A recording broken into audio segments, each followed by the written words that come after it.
Hi Ashley, sorry for that. I didn't know that you are conceived. My bad. Apology.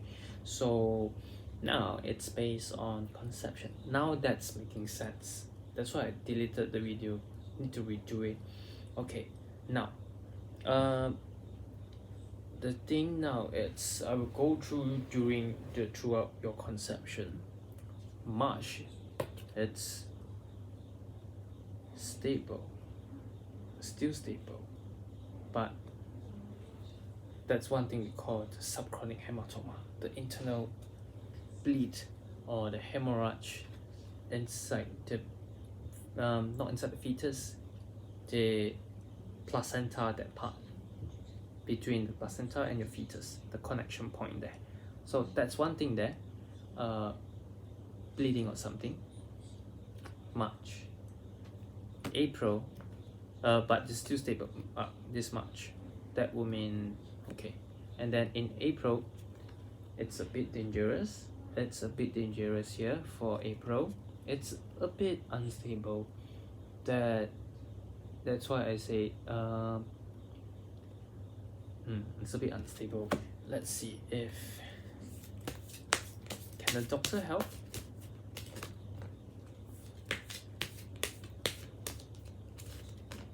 Yeah, the doctor can help. Actually, it's just very easy to lower the chances for this one. Doctor medical view can help, and the not to say worse a lot. It's like plus 10% of risk over there in April, and then please. That's why the cards here is asking. Doctor can help. Doctor can help. The sun is positive. It's going to be okay. Go to see doctor, and then it's more likely it will be a stable. But the subchronic, it's going, the risk is plus 10 or plus 5. The situation is like that in April, right? But you are going to be stable. Just that there are some things which you should do, like stop smoking, wear seat belt, don't like keep going in and out, don't keep don't keep staying overactive, all this thing. It all increases that risk here, right? Because it seems that you have so many things to do in your life, then you keep going in out, that will actually increase your risk, right? So that's in April. March, April, and May, it's getting better. May is getting better. Your situation becomes more stable because it actually takes some take months, some take weeks to heal. So March, April, and May, it's getting better. And don't worry, despite the environment may be harsh, and the flowers still grow. So beautiful, the magic show. And then in May, it's now stable. March, April, May, June. Sorry, in June, stable now. It's stable, and then you can carry that. You can carry your conception more stable than before. All right. So do update me about this, and then the good news is in June. Why? March, April, May, June. Sorry, July. July would be the difficulty has come to an end. The subchorionic hemorrhage doesn't actually, it's no longer dangerous to you, and the risk, it's slowly decreasing. July, right? This is July. And then in August, it's getting bigger and it's stable. It may come out, but not to say it will come out. Because the baby's feeling want to come out, but the time has not come yet. The page of fire, right? So 6, 7, 8. Okay, your delivery due date, it's in March, April, May, June, July, August. End of August, the end of August here, and in September. Okay, in September. So it's end of August, middle of September. Do not be surprised if let me tell you how.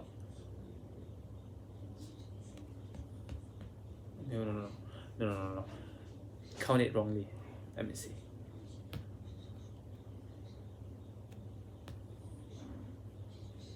Yeah, that's why. Let me see.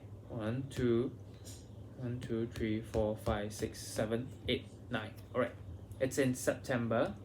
That's a possibility that you may have early delivery, but it's at the end.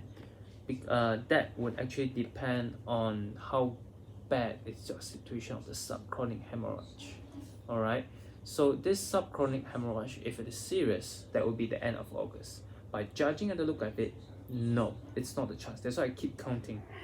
Where's the risk? So the risk eventually actually start disappearing. So the August here is not unlikely to happen in terms of early delivery. So it will be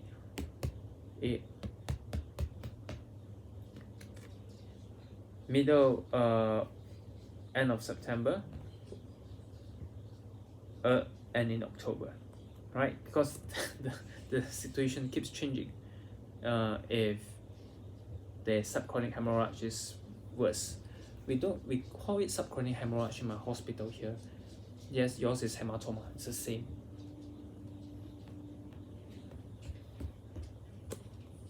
So if it is in September, it is considered as early delivery as well.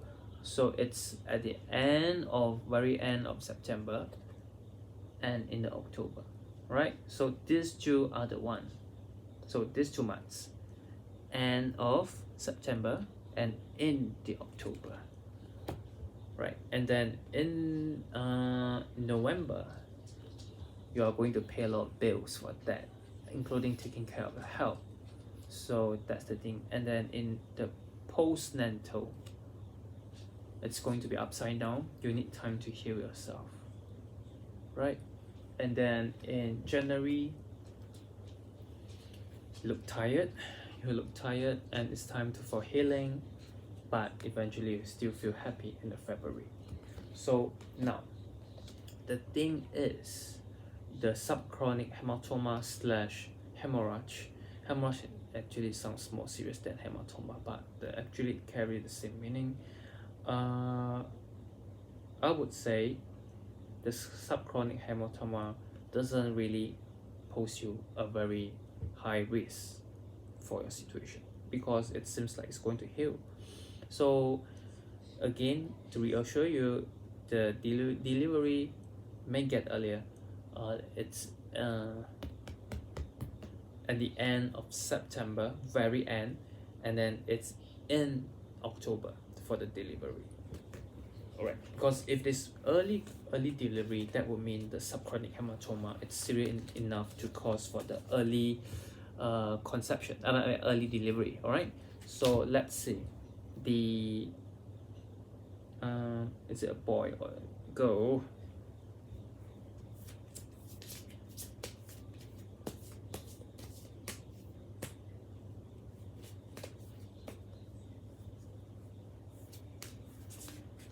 And yeah, in the medical term, I don't think yours is subchorionic hematoma. It's just that you have a minor risk of that subchorionic hematoma. It's there, but I don't think it's serious enough to call it subchorionic hematoma. Probably something else, but the risk is there, but it slowly disappears. That's the thing I need to clarify for you for question 4. And then due date given you, boy, girl, pregnancy, okay or not? Okay, boy, girl, we'll leave it to the behind first. So the pregnancy wise, it's going to be okay, but initially, that's what I said, initially it's going to be, you have a risk, and during the initial months, that would be March and April, and then you're going to be fine and stable eventually. The 10 of air, release from the difficulties, release, this is also release. End of the difficulty. All right, positive. And then the next one is that gender.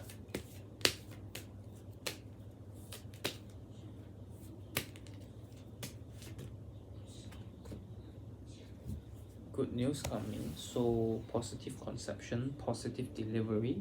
It seems like a boy. All right, it seems like a boy, and it's most likely a boy here. The high chance that it is a boy. All right, So that's for you, and then I will process the video and send it to you. I'm sorry for the previous mistake that I didn't know it's the pregnant, because you don't look like pregnant. I mean, given the size of your the stomach, because I don't think you are like, I mean, in terms of your size. So I apologize for that, and then I would send you the video to you ASAP. All right, thank you.